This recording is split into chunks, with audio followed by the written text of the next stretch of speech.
Did you know? If you do a valuation for the purpose of a mortgage, banks in Trinidad and Tobago will not accept a valuation unless it is a valuator on their bank panel. If you are into real estate, you probably hear about property valuations. And you may be asking yourself, should I do a valuation and why? Well, should you do a valuation? It depends. Are you selling your property? Then yes. And there are many reasons why a valuation may be required: for liquidation, court order, probate, stamp duties, and bank mortgage. Now, stamp duties and bank mortgage are important for a sales transaction. However, in this video, we will be focusing on stamp duty and bank mortgage.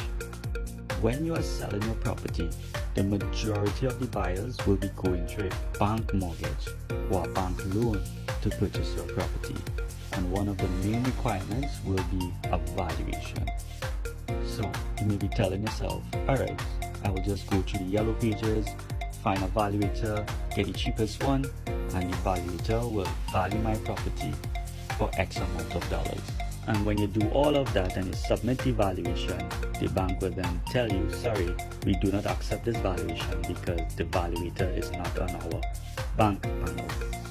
What does that mean? It means that the valuation is not recognized by the banks. And why is this important? Is because when you take a bank mortgage or a bank loan, the bank owns the property until you pay it off. Where can I find this list of valuators? Well, all the banks have their list of valuators. They will either give it to you, or you could go on their website and find their list of approved valuators. FCB have theirs printed on their website, and so does Republic Bank.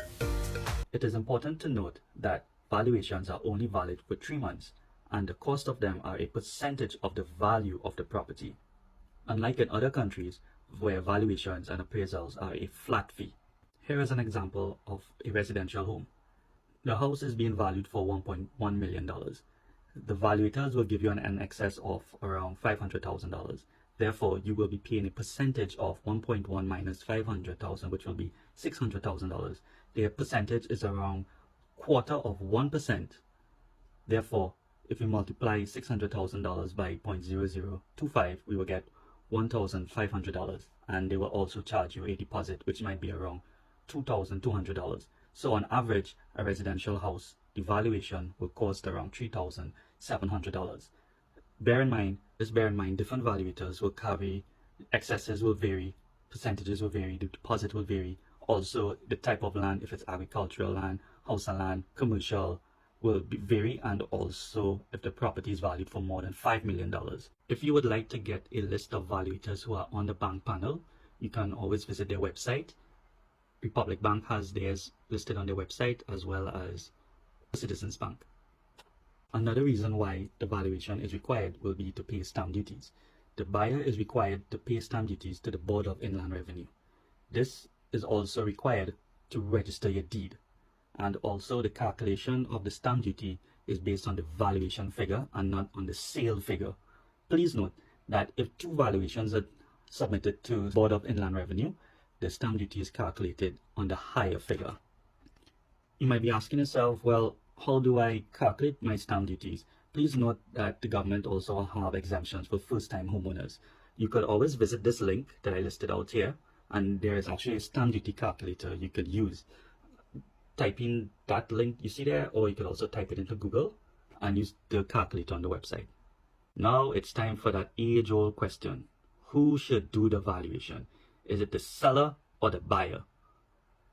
From my experience, sellers who do a valuation usually tend to get the better result, meaning the property is on the market for a shorter period of time, it's sold quicker, and the process of closing goes much faster, and also negotiations are not long and drawn out, and everybody actually walks away happy, especially if the purchaser is going through a bank mortgage.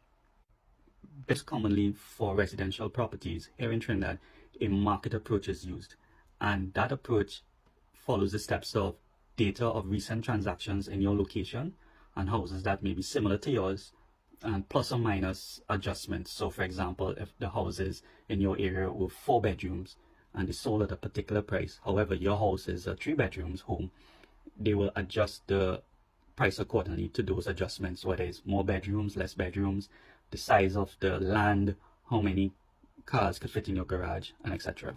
Another approach that is used is called a cost approach, and it is also used by quantity surveyors who will calculate the cost of your property or the value of your property based on the materials and labor used to replace your house.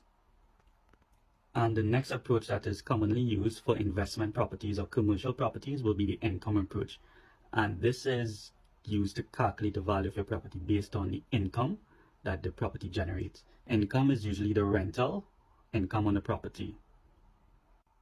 And I will end this presentation with this image showing how different persons view your property in the sale process. You may look at your house as a castle.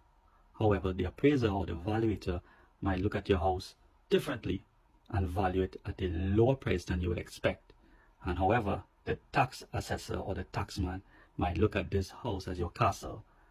Many times persons feel a bit cheated that their house is valued less, but they have to pay a lot in taxes. And I would like to know what you think, if that is a fact or is that a perception. If you think this video was informative and helpful to you, please subscribe and share, and let me know in the comments what other topics that are giving you trouble, and I will do videos to explain the topics.